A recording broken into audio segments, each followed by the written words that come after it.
This is Mumbai On Demand with Annie.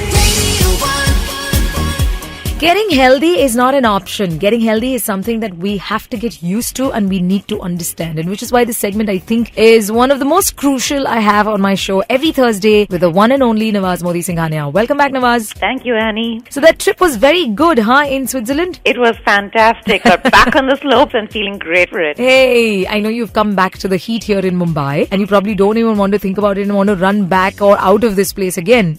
Well, have had the thought.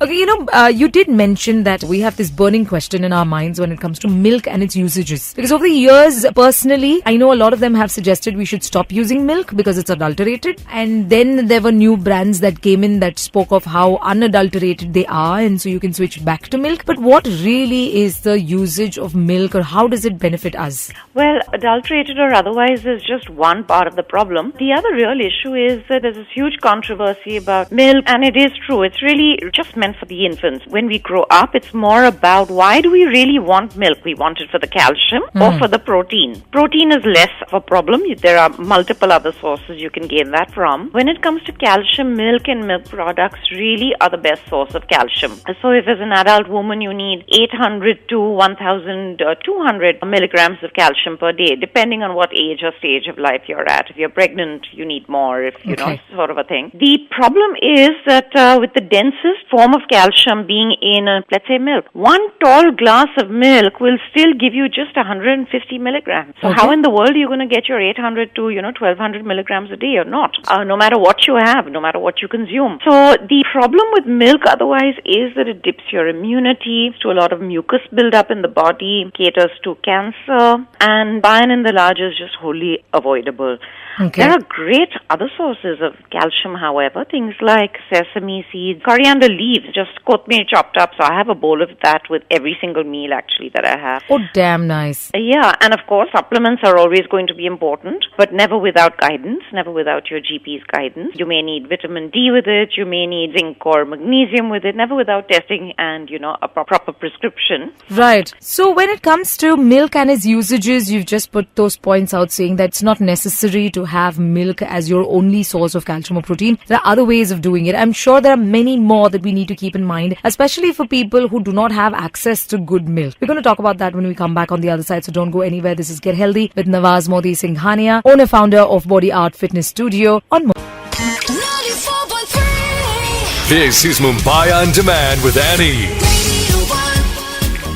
It's Get Healthy every Thursday with Nawaz Modi Singhania, owner-founder of Body Art Fitness Studio. So Nawaz, you've established that milk does not necessarily fulfill a bodily requirement of calcium, which you did say is somewhere between 800 to 1200 milligrams per day. Okay, so there are other options. And also the fact that you mentioned that there is protein that people look for in milk. Can you kind of elaborate on that? So there are other sources of calcium like water chestnut, intense sources. By the way, when it comes to milk and milk products, though highly avoidable, yogurt is an important, is something that we definitely want to get in because of the healthy flora that it provides to the gut. So, most of our foods have calcium. Most of our vegetables, most of our general food around the place has calcium. But it's so minuscule that you really can't count it. And therefore, we're just talking about sources which are heavy, which are dense, nutrient-wise in terms of calcium. So that being water chestnuts, teal, like I mentioned earlier, coriander leaves, etc. On your question regarding protein, while yes, milk is rich in protein, there are so many other important sources of protein that we can get in. So even as an Indian vegetarian, you would through your dals, pulses, lentils, beans, etc. be able to get a lot of protein in. Alright, so I think we've got a good amount of resources that are anyways available to us, and like you're saying, because of the side effects of having milk on a daily basis, it is avoidable and we can fall back on the other available resources around us. Yes, absolutely. So, well, we have it from Nawaz herself about milk and its uses. And so don't forget to follow her on her website or for that matter, any other social media handle where she is more than willing to guide you with whatever queries or doubts you have. Nawaz, can we quickly have your social media handles? For her web, right. Instagram is Nawaz Body Art Mumbai